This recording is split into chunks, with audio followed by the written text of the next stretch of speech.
O Moro fala que essa troca de gestão, ela tem a ver com a possibilidade de colher informações da PF. Ele fala, mas não prova nada, meu Deus do céu. Vamos lá, como é que começou o fim da lua de mel?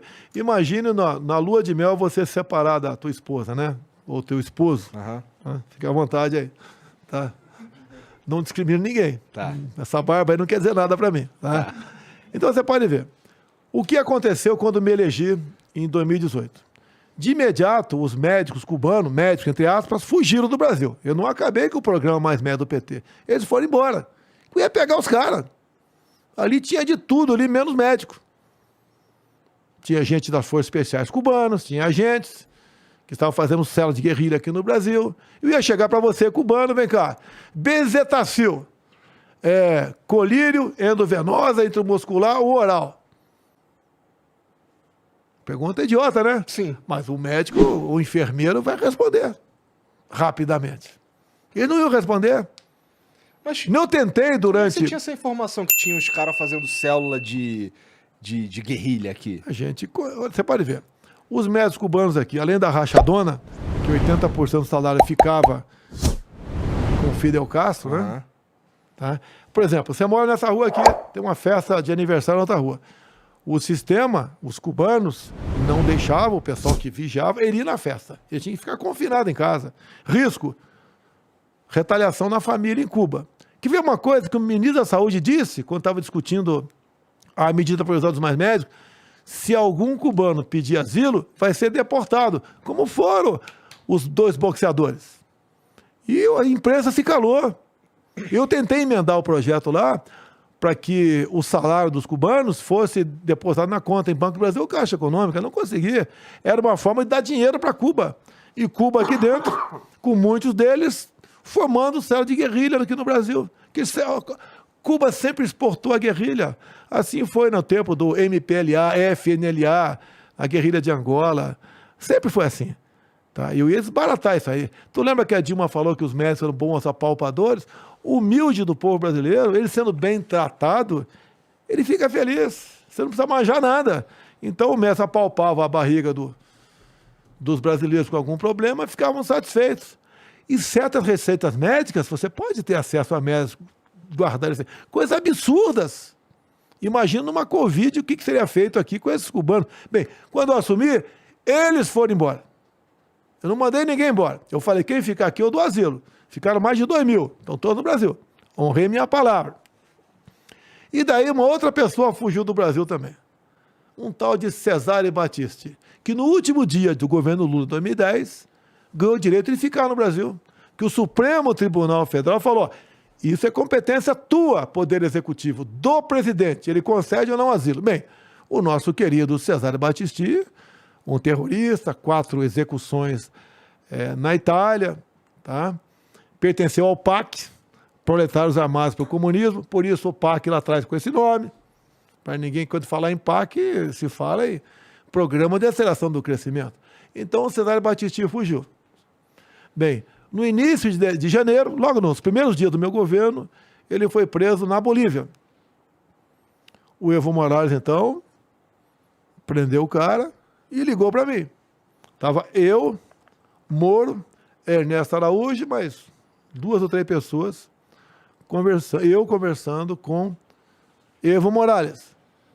O Evo falou que... Já é uma coisa engraçada. Sim, até porque ele pertencia ao Fórum de São Paulo. Mas o Evo Morales, naquele primeiro momento, não queria encrenca com o presidente que completa uma linha completamente diferente. Ele sabia que eu queria o fígado dele para entregar para a Itália. Sabia disso. Então a conversa ali. E o Moro insistindo para que o Cesare Battisti, antes de ir para a Itália, posasse na base aérea de Brasília. No primeiro momento eu balancei. Mostrar um troféu. Mas daí, Papai do Céu me deu uma luz. Eu vou direto para a Itália. E onde é que eu acertei? Pode ser que eu esteja equivocado, mas a princípio. Quem foi o advogado do Cesare Battisti até 2010? Me responda aqui. Não faço ideia. Luiz Roberto Barroso. 2010. Eu já tive um arranca-rabo com ele na porta do Supremo Tribunal Federal. Eu tenho foto do Cesare Battisti na Papuda, quando estava preso aqui. Chico Alencar do lado dele, Suplicy do lado dele, como um grande herói, um cara que executou 4 pessoas, entre eles 2 policiais. Por isso o Lula é puto com policial. Tá? Bem, se o Battisti tivesse parado na base aérea de Brasília, onde estava em janeiro de 2019 Luiz Roberto Barroso? Me responda. No STF. Começou a entender a história? Com toda certeza, teria um oficial de justiça na base mandando desembarcar o Cesare Battisti. Eu começaria meu governo com a pata esquerda. Esse câncer dentro do Brasil. Problema com a Itália. Por questão de ego, era ego do Moro? Ou ele sabia que isso poderia acontecer? Ou era santo? Não sei. Graças a Deus, mandei ele para a Itália. Ia começar com pessimamente mal, desculpa aí o pleonasmo abusivo, o meu governo com um terrorista, que era um símbolo da esquerda. E quando o Cesare Battisti pousou na Itália, confessou os 4 crimes que o Barroso sempre disse que era um perseguido político. Entendi. Entendeu? Muito Quer a minha cadeira? Não, pode ficar com essa cadeira aí, tá maluco. Tá uma parada que eu dificilmente seria, esse lance de ser presidente, ser político de uma forma geral. Bom, então deixa eu falar sobre uma outra coisa aqui. Bom, isso aqui a gente já falou também, sobre o lance daquela anistia lá. Mas, cara, esse sigilo de 100 anos aí também foi uma questão que a mídia te bateu bastante, né? Sim. Assim, esse sigilo, pelo que eu vi aqui, ele tem alguns assuntos como a presença do Pazuello na manifestação, o teu cartão de vacinação. Acho que são 4 casos, né, que você colocou. Coisa esse sigilo, coisa simples. coisa assim. Não, Mas o que acontece? Quando veio, Então, eu pensei que fosse assim, pô, tem um sigilo no cartão corporativo. Não é um decreto ditatorial meu. A lei me garante isso. O que a imprensa começou a perturbar? Eu tenho a minha agenda que é pública lá no Palácio da Presidência. Se você for me visitar, vai tá lá. Tá lá. Agora, eles começaram a querer ter acesso quem ia visitar no Alvorada. E de acordo com as pessoas que me visitam no Alvorada, a imprensa faz uma matéria sobre aquilo. E o que eu recebo na minha casa, eu não devo satisfação a ninguém. Você na tua casa não deve satisfação a ninguém. Então, o que nós decidimos? Como é garantido em lei, se não me engano, a lei do tempo da Dilma, não tenho certeza, não sei, lei lá antes de mim, que você possa garantir o sigilo em até 6 anos dessas pessoas que vão me visitar. Porque se eu hoje abrir, o João da Silva com a dona Mariazinha me visitaram. A semana que vem, vou abrir de novo. Eles fazem narrativas, fazem matéria em cima disso. Quantas vezes eu recebo lá, ministro da Defesa, comandante da Marinha, ministro tal, secretário tal, para tratar de que assunto? Nossa ida para a Rússia, por exemplo. Se vou no G20, eu não vou. Se vou na Cúpula das Américas, se não vou. Se vou na posse do presidente do Chile, eu não vou. Entre outros assuntos confidenciais.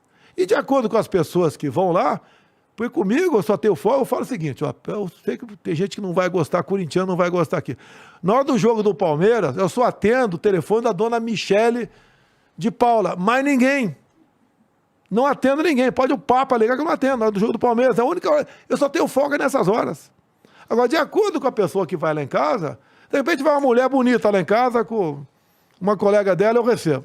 Minha mulher não está sabendo, mas é bonita por acaso.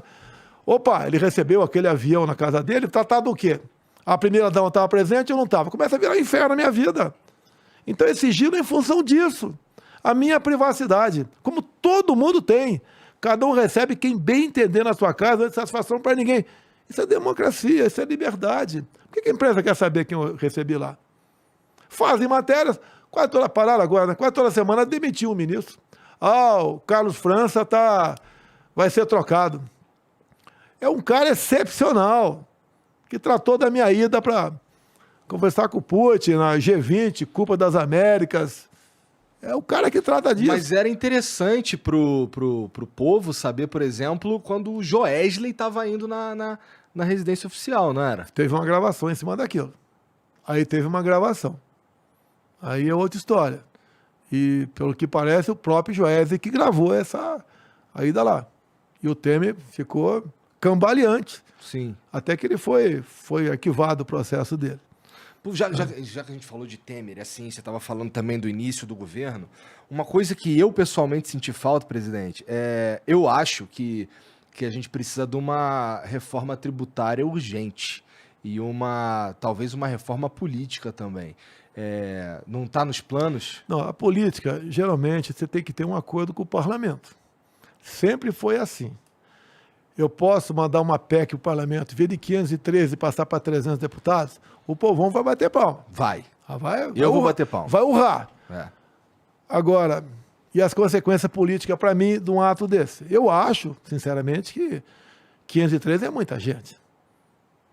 Além de uma despesa enorme, dificuldade, de quórum, passagem do Brasil todo. Mas o parlamento não vai aceitar isso daí.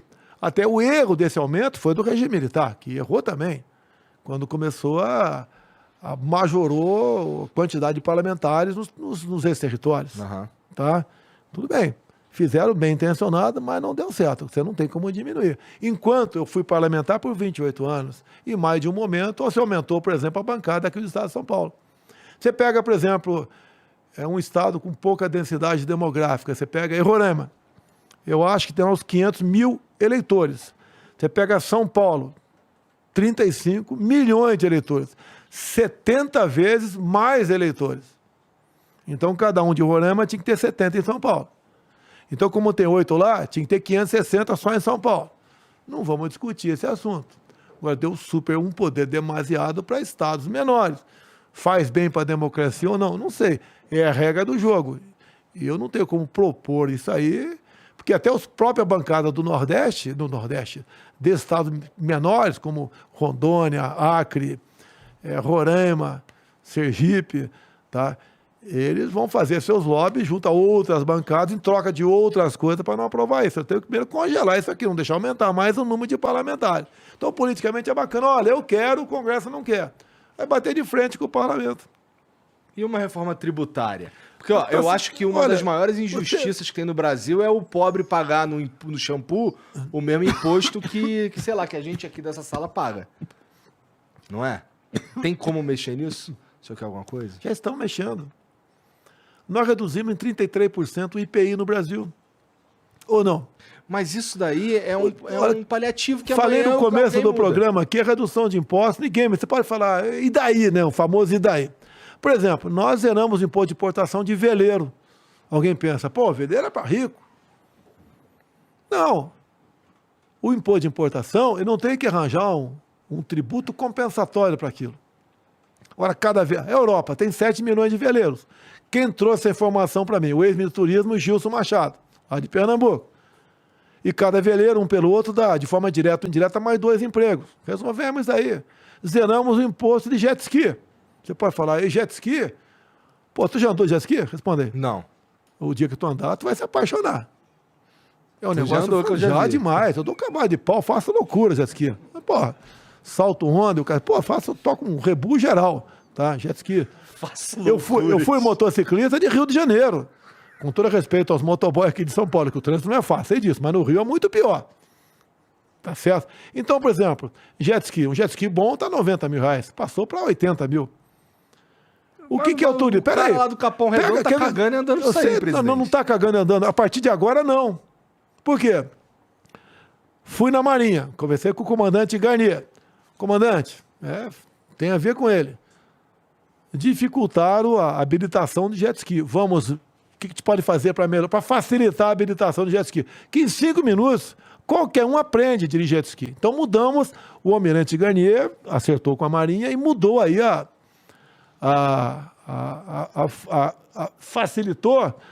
ele facilitou a carteira de habilitação de jet ski. Onde eu quero chegar? Pera lá. Tá. Você hoje em dia, para tirar a carteira, é um parto. Quer dizer, era um parto. De rinoceronte e de ré. Nós mudamos. O que acontece? Você pode chegar agora no local que tem a jet ski para alugar, com a tua família, e vai ter uma aula de 5 minutos, um bate-papo, mais uma aula prática de mais. Em 10 minutos, você tem uma habilitação provisória de jet ski. Qualquer um vai ter a habilitação provisória de jet ski em 10 minutos. Se você fizer, e vale por 30 dias, se você fizer 3 vezes no espaço de um ano, você ganha a carteira definitiva.